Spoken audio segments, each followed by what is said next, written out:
ani mulala inawo video empya ani mulala inawo who else Bebe Cool now already is okay naku ani inawo mulala aipasa ina ipasi yakozore achabuchari audio aina nakala Dr. Brain aina Dr. Brain era collabo echali audio Dr. Brain yangamba agenda kujja one time baba batade video ne Final Final is very good by the way but don't get kubayimbi abato abali very talented tell me it's a new one yes ya kweli na tujina shall play that one andi mulala ina Mr. China I don't know abamu tebali nyo competing nyo bulungi ngawe bali bakola last time then andi mulala ina obana to lazima live video zili unina Rosa ina no then akola video yakada kayimba bakaitanya kayimba ko that audio there kuzo yagara ku 7 ya ina Evans ina ku 7 ina bazero runji nyo but it is 7 something like that Evans over in a video na omanyi waliwo bayimbi abamonga bo what should I say about this guy Evans yemwimbi gwemanya atali serious mbintu ebimu gwomulaba even to be tabera serious ayezo kutoliyimba nenga atali serious it's good let aba serious all time I know no gati choyagara oyagara Chris Evans are competing ne bano ba John Black which is impossible kwanga hii music gwayimba oyizo buta competing but kubanga wali abayimbanga Evans nenga bali very serious music ngaba serious jam culture the song is so nice katambura mpora na jam culture is very good nagamba abayimbi twina abayimbi twina Little Boss twina Jamie Culture and Justed those guys are very banjawulo nyo bali so talented but kuandika na utalo yali wagulu nnyo utalo ali mugenje ba Bebe Cool awo wanja Nington wakanye utalo ba Bebe Cool bebo Bebe Cool let me explain this to camera see what you think but audience ya Bebe Cool is music wali so international na yeye ngayengo omuntu abandi ebivure ebiberera tutabira yo nyokora yakatandika abadde yakatandika bikola baida batikolanga yeneka tubikola tutambula kunyonyola chichino ndogendo laba audience ya Bebe Cool is almost competing ne ya David Rutaro twali kwa na Uganda or East Africa ekitari ku Kenzo is competing ne banda mu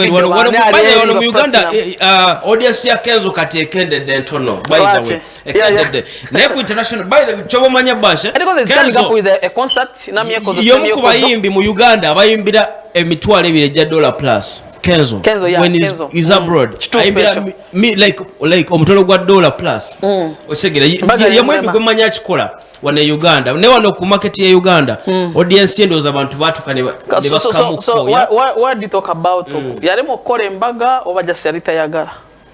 Kenzo kole mbaga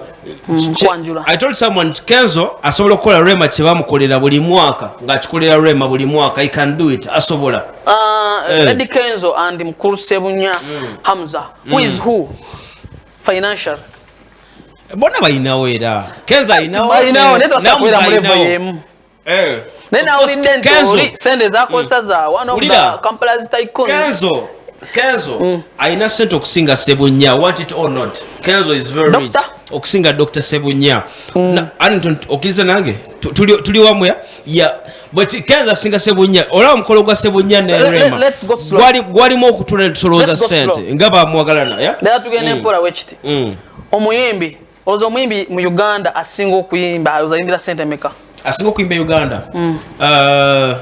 esawe no the most expensive artist mu Uganda rozani Shiba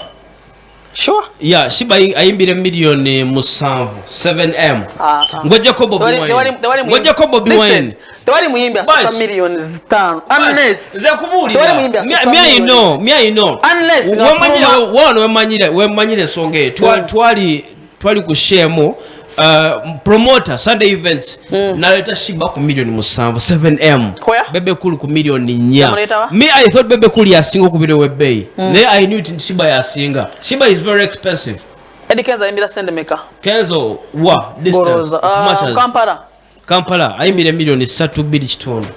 millions satu bili kitundu tuveyo okay satu and above oloza per week afuna shows maker per week Kenzo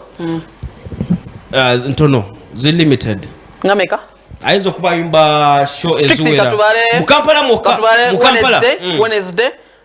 Friday Saturday kwa zina kuzaba yimbi aizo ba kola mushonga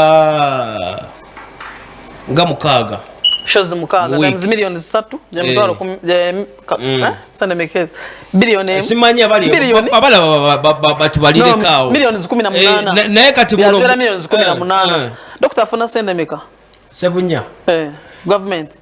omwezi Dok omusawo I don't know the siri musawo ziri mukozi wa TV Kenzo is far ali wagulu kati Kenzo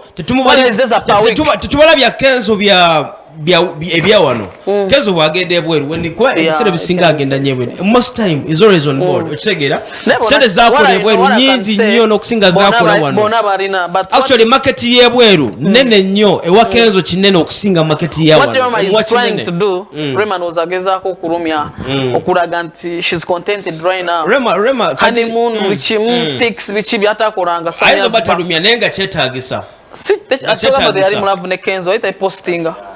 okitegera ya postinga Kenzo ku anyway nga Kenzo inayo show over something like that okay DJ Bass nga tusibule ogenda kubera walero where you going to be today nature weekend eno Divine Village yeah okay later mbere kula bamba sawa musanvu gwekiro paka la bamba lere kiro atenza ku Sunday oliwa ne Alex Case what about tomorrow oliwa tomorrow ngenda kubera ku Nyondo ne DJ Shiru okay kanivona yancha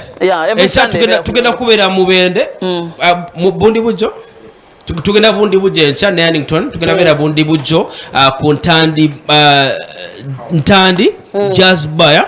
tugenda okubeera encha nga 24 ate we tuve tugenda kuba tugenda eriwero ne John Black je tusookera before nga tunagenda ku Freedom City encha abantu beriwero be ready wali ku bigger parking emabega wa Unique Restaurant tugenda okubeera ku Lwokutaano olujja next Friday abantu be bombo mwenna ku Freedom Arena tulinde Maulana Andre Daddy Andre Karoka Sita I am going to be the MC Negodigodia okuvale ku Bukedde magezi ya simi one time ku Sunday mukono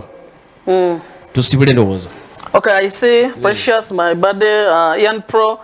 Teyawasa na Yamoze DJ Kenny tugenda mukuba migo ku lubuto mugambe so many guys here on WhatsApp next time tuja okay yeah Kale, we see you next Saturday. Yeah, see me when you see you one time. Ground MC one DJ Bash on the ones and twos. Tewere bila kano by the mutoni wacha bazinga.